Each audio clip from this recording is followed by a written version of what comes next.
The General Assembly still hasn't figured out how to balance this year's budget, let alone tackle the gaping hole of next year and beyond. But that hasn't stopped the men and women of the legislature from proposing hundreds of bills that for the most part are flying under the public's radar. So this week, we shine a little light on some legislation that quite frankly may leave you wondering. We start with the Assembly itself. A bill filed in January would require the vote of each legislator to be posted on the Assembly's website. My question is, do we really need a law to get this done?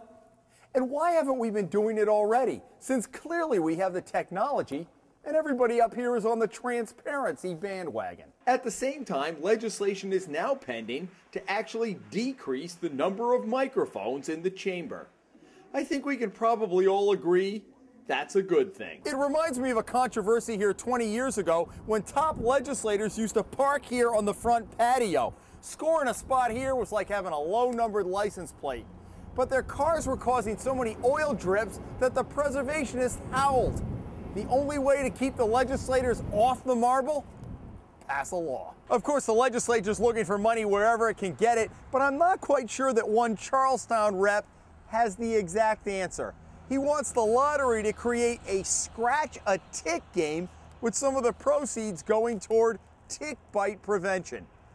I'm sure it'll be right up there with Powerball in popularity. There's been an awful lot of talk about education lately. How's this for a proposal? One lawmaker filed a bill requiring that any child being promoted beyond 5th grade have the language skills at least equal to an average 3rd grader.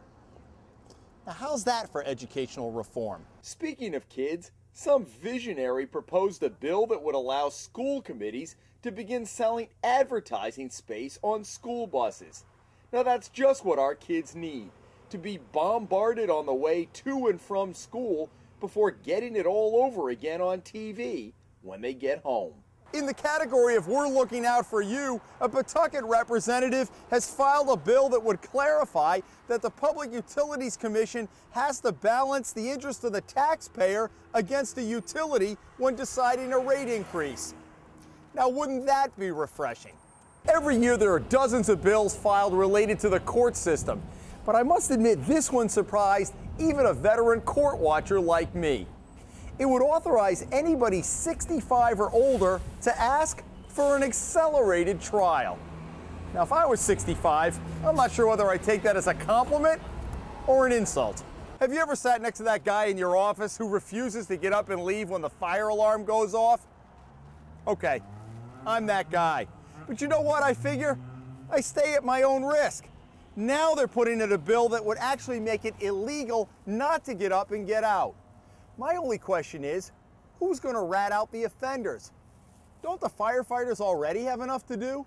Finally, it happens every year up here. Some well-meaning lawmaker tries to rename a highway or a bridge or some other popular landmark. Among this year's offerings, a Cranston rep who wants to rename Route 37 the Potter's Field Memorial Highway in recognition of thousands of wards of the state buried nearby.